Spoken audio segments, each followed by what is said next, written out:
Yes, I do have a special cake pan today, which is shaped like a diamond. So I'm going to take some wax paper. Now this is not mandatory. You can use whatever kind of cake pan that you like. I'm taking some wax paper. My surface is clean. And I'm going to lay down my cake pan. And I'm going to draw a print of my cake pan.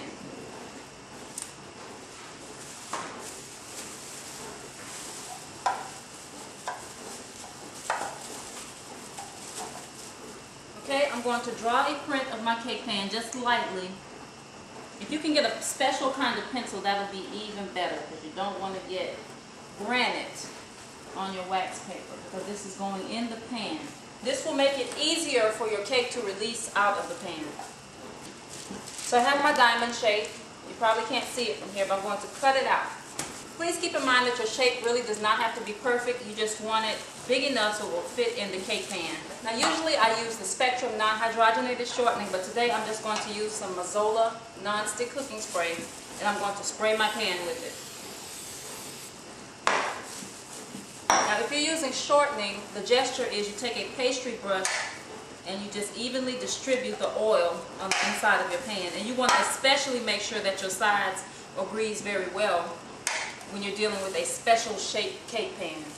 Because with rounder cakes, it's easier to just trim off the crust and things that are made on the side, but with this kind you kind of want the perfect shape. Okay, so I'm going to take my cutout wax paper and I'm going to add it to my cake pan. Once again, this is for the purpose of helping your cake come out the pan easier, so you don't have to beat it out as much.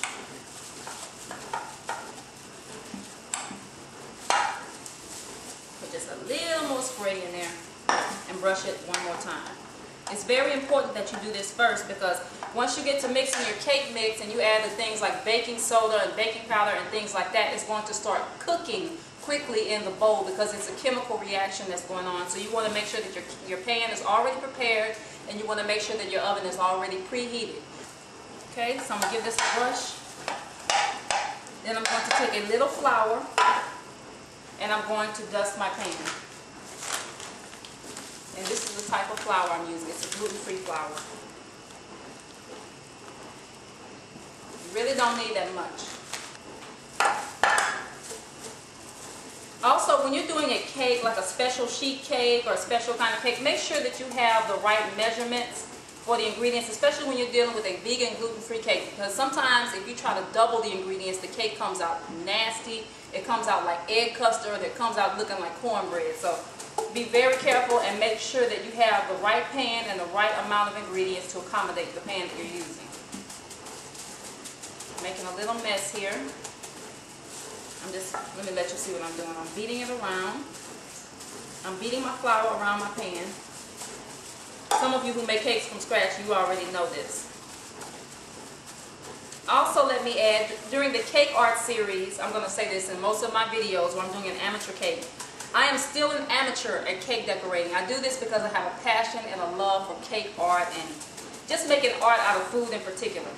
I'm going to add my disclaimer.